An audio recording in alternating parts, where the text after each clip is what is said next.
Okay, 2-3. Adding and subtracting rational numbers, which means fractions and decimals. Yes, I heard the collective groan. Now, some things to keep in mind. Since the last time you added fractions and decimals, you have now entered integer land, negative and positive number land. So besides the fun of adding and subtracting fractions and decimals, some of them will be positive and negative, and you've got to keep those rules in mind. So, keep these things in mind. Positive and negative number rules. Adding and subtracting fractions, you need a common denominator. Adding and subtracting decimals, you have to line up the decimals. I'm going to use several of the problems off of page 74. So, you can go back when we're doing homework on this page and look at these again if you need to, because this process takes some thinking sometimes. Okay? So I'm going to start, before I even start doing anything, by looking at the problem and thinking about it. The first thing I'm going to think is, wow, this is negative and this is positive. Okay? So that's sort of like if I had -1 plus +3. I'm sort of going to look at these numbers and think, what's this close to? What's this close to? Well, that's really close to -1, and that's really close to +3. So I'm going to say to myself, what would I do if I had to add -1 and +3? Most of you are going, well, Miss Stephan, the answer is 2. Right, I know the answer. But how did I get that answer? I took the 3 and subtracted the 1. And I said 3 minus 1 is 2. So that's what I'm going to do up here at the top.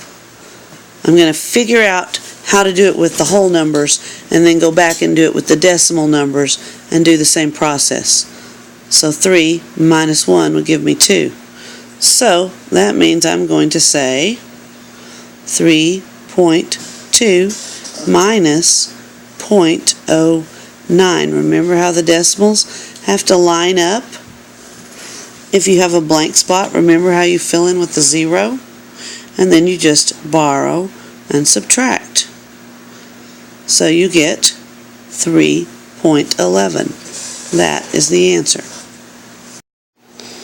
Okay, here's number 3 on page 74.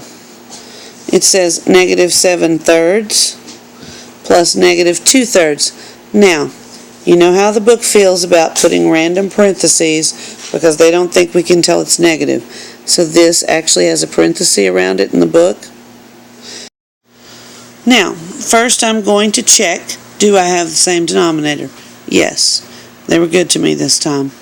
Then I am going to take my top numbers and say -7 plus -2, that's -9. -9/3, will it reduce? Of course, to -3. Now, let's work another one. Let's go to number 14. Okay? 14.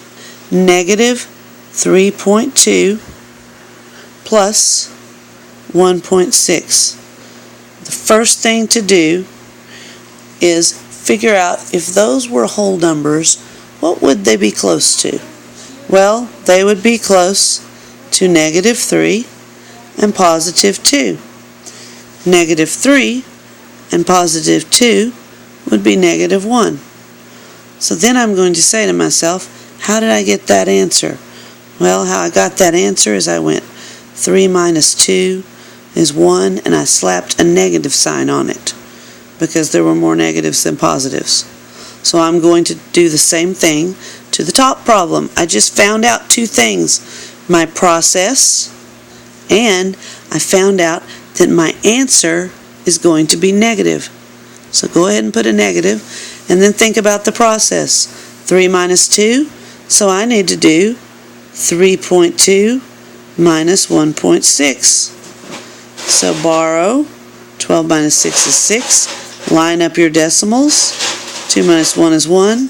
So the answer is negative 1.6. Number 22 says 47.3 plus x for x equals negative 18.6. So step 1, you got to put negative 18.6 in x's spot. So 47.3 plus negative 18.6. Next, think about the closest whole numbers to help yourself get the process. 47.3 is close to 47. 18.6 is close to 19. If I was going to get that answer, I would subtract 47 minus 19. Well, 47 minus 19 would give me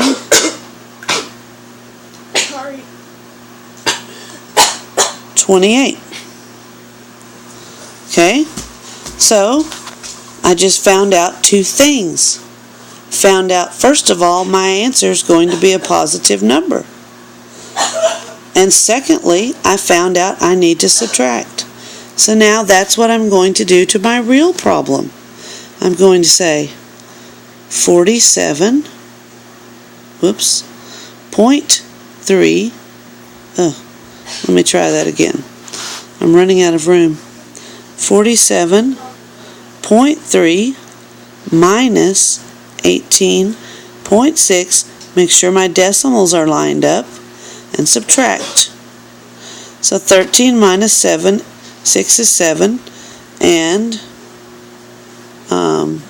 let's see, that's 6. Yeah, 6, that needs borrowed. 16 minus 8 is 8, and 3 minus 2 is 2, so I'm going to get 28. Oops, it's up here. 28.7. That is my answer. Okay, let's do number 23. It says 11 over 12 plus x for x equals negative 7/12. So first, you're going to put the negative 7/12 in x's spot. Now, you're going to, with fractions, always look. Common denominator? Yes. Then you can proceed. Always look. You have to have a common denominator. So, 11 plus negative 7 is 4. So 4/12. 4/12 reduces to 1/3. Divide them both by 4. There's your answer. Here's your video homework. Take it slow. Think through the process. Get them both right. See you tomorrow.